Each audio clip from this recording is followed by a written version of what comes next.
Hi friends, तुमच्या सर्वांचं स्वाद रेसिपीमध्ये अगदी खूप मनापासून स्वागत करते। आज आपण खूप झटपट होणारे आणि क्रिस्पी असे तांदळाचे पापड करणार आहोत।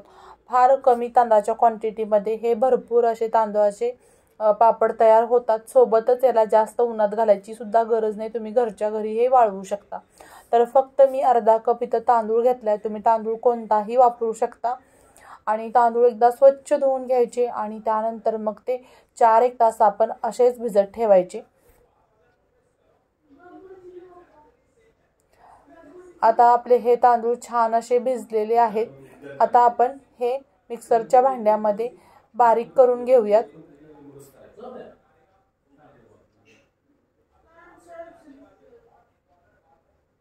तर आपल्याला टोटल 1 कप तांदूळ आहे, तर 1 कप पाणी वापरायचं आहे। मी अर्धा कप तांदूळ घेतले, तर त्याच कपाने आपण तो कप भरून मी पाणी घेतले। आधी थोडंसं घातलं, नंतर थोडंसं, म्हणजे समप्रमाण आहे। तुम्ही जेवढं तांदूळ घेताल तेवढंच पाणी वापरायचं आहे।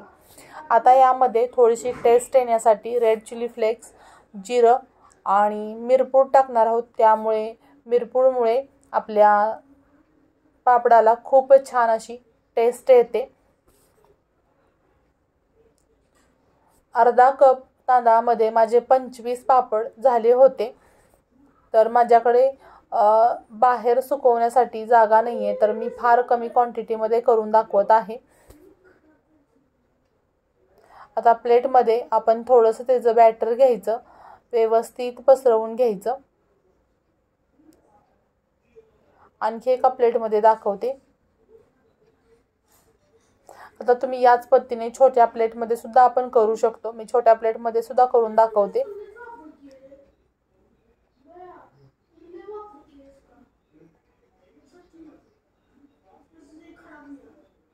आता पाणी गरम करायला मी ठेवलेलं आहे, त्याच्यावरती एक चाळण ठेवली। पाण्याला उकळी आली की जे आपण प्लेटमध्ये बॅटर घातलेलं आहे ती प्लेट त्या चाळणमध्ये ठेवायची आणि फक्त 1 मिनिटभर आपण याला शिजवून घ्यायचंय। 1 मिनिटानंतर आपण ही प्लेट बाजूला काढून घ्यायची, पूर्ण थंड होऊन द्यायची आणि मग त्यातले जे पापड आहे तो आपण काढून घ्यायचा। तर सेम प्रोसेस आपण करून सर्व पापड तयार करून घेणार आहोत। हा सुद्धा आपला पापड तयार झाला। तुम्ही बघू शकता अगदी ट्रान्सपरंट हे पापड तयार होतात। मी एक पापड तुम्हाला काढून दाखवते प्लेटमधून। तर चाकूच्या मदतीने आपण कडा पहिल्या मोकळ्या करून घ्यायच्या आणि त्यानंतर अलगद हाताने हा पापड आपण उचलून घ्यायचा, खाली चिटकत नाहीये आणि आपण तेलाचा वापर कुठेही केलेला नाही। आणखी मोठा एक पापड मी काढून दाखवते।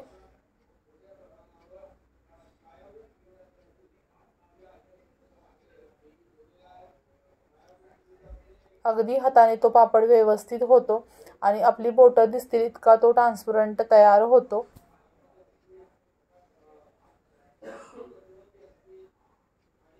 खूप सोपी प्रोसेस आहे आणि झटपट हे तयार होतात।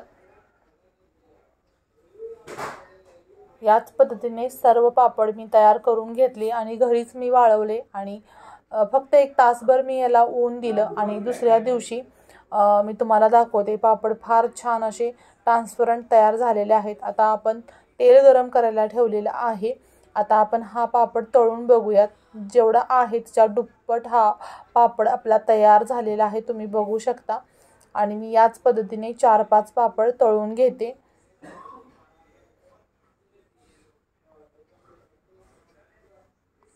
अगदी झटपट आणि नो झंझटमध्ये हे आपले तांदळाचे पापड तयार झालेले आहेत। पुन्हा भेटूया अशाच नवनवीन आणि जायकेदार रेसिपी सोबत। तोपर्यंत बाय बाय।